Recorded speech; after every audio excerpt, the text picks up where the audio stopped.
We're going to talk a little bit more about the White House's response to Ebola. Joining me now to continue our conversation is Florida Congressman John Mica, a member of the House Transportation Committee. Congressman, thanks for sticking around with us. Well, a very important topic, and we need some very definite action to make certain we get this threat under control.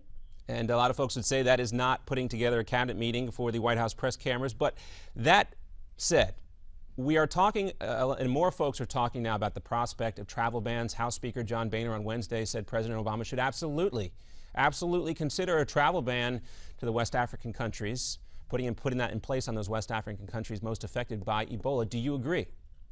Well, no question on West Africa, but we have very few flights actually coming out of the entire African continent. What happens is they'll do what Duncan did. They will go to another point, usually in Europe or around the world, and then come into the United States. We've had 5 airports to date checking, airports like Dulles and JFK. They're adding 4 more, but that doesn't do it because I'm here in Orlando. I've got 2 airports who have international flights that aren't part of that. So if you're going to put bans in, you've got to have something effective. We need to question every international passenger arriving. We need to make certain people are quarantined that pose a risk, and again, put in place some very serious measures. The nurse that was infected ended up being allowed to go to a wedding and was on a plane with many other people. That can't be allowed. We've got to get this situation under control before, again, we have a much more serious situation on our hands. But just to follow up with you, a blanket travel ban on these West African countries, in your opinion, is not the answer. Well, yeah. Well, first I would do that, absolutely. Okay. Anything coming out of Africa. Then secondly, because that does pose a risk. The problem is, again, most of them are going to divert. They come through Europe, they come through the Middle East, they come through a host of other flights. So any international passenger or flight, we need immediate questioning of the passengers. We need quarantine. People who have been exposed, we need some 21 days to ensure that they're not transmitting the disease. And then folks that have been identified, Duncan was identified, not much was done in the beginning.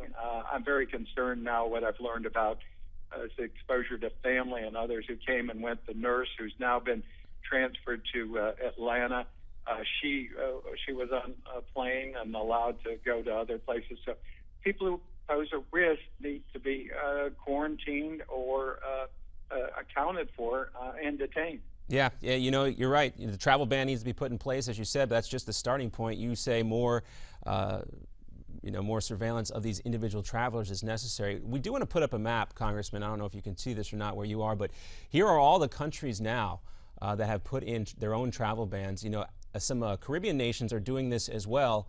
Still nothing, though, from the United States. Well, and that's true. And you can come into many of the islands, some of them from Europe, and then transit to the United States. So, again, you've got to have measures that really make sense. And again, get some immediate control on people who pose a risk, who have been exposed, if they're workers and others. We have many troops over there now.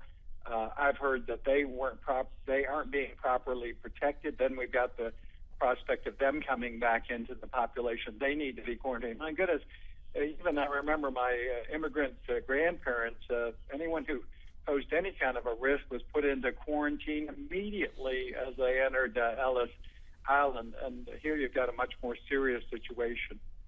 All right, Congressman, time for one more question for you. We'll make it a quick, easy yes or no question. Maybe not an easy question, but a yes or no question. You know, that plane that carried the Dallas nurse yesterday made a stop in your state of Florida at the Fort Lauderdale airport. How confident are you? Do you feel confident that the state of Florida, your home state, is prepared for not necessarily an outbreak, but more cases of Ebola? Not at this time. All right, not at this time, and that is a little concerning for folks in the state of Florida, but it's a similar case in a lot of states right now, not prepared for an Ebola outbreak. Not one in place yet, It could happen. We'll keep you posted. John, Mica, thanks so much for joining us.